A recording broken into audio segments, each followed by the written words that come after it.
At around 7:17 a.m., witnesses saw a blazing fireball streak across the sky.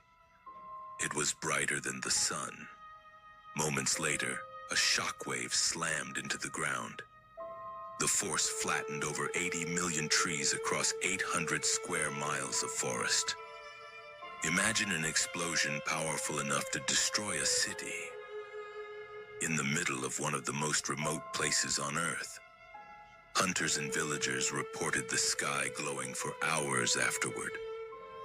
Some said the night sky remained bright enough to read newspapers outdoors. But here's where the mystery begins. Scientists didn't investigate the site until 1927, nearly 20 years later. The region was extremely remote, and Russia was dealing with political turmoil. When researchers finally reached the blast zone, they found something strange. Trees were knocked down in a perfect radial pattern, like spokes of a wheel. But at the very center of the blast, some trees were still standing. Their branches had been burned away, but the trunks remained upright. It looked as if a massive explosion had occurred above the ground. Normally, an asteroid impact leaves a massive crater. But at Tunguska, there was no crater. No giant meteor fragments, just scorched earth and flattened forest.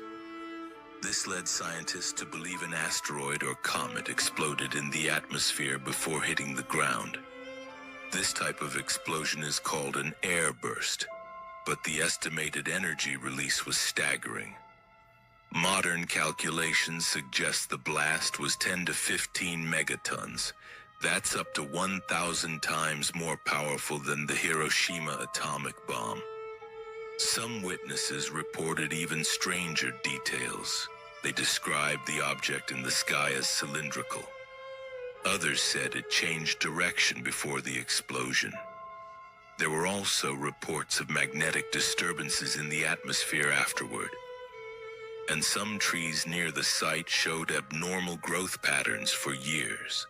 This has led to more unusual theories. Some believe Tunguska may have been caused by a small black hole passing through Earth, a piece of antimatter colliding with the atmosphere, or even an experimental alien spacecraft that exploded. Most scientists dismiss these theories, but one thing is certain. No one knows exactly what object caused the blast. If the Tunguska explosion had occurred over a major city, millions of people could have died. Instead, it happened in one of the most remote places on Earth, leaving behind a mystery that scientists are still trying to solve, because sometimes history doesn't leave us answers, only questions. This is Obsidian Archives.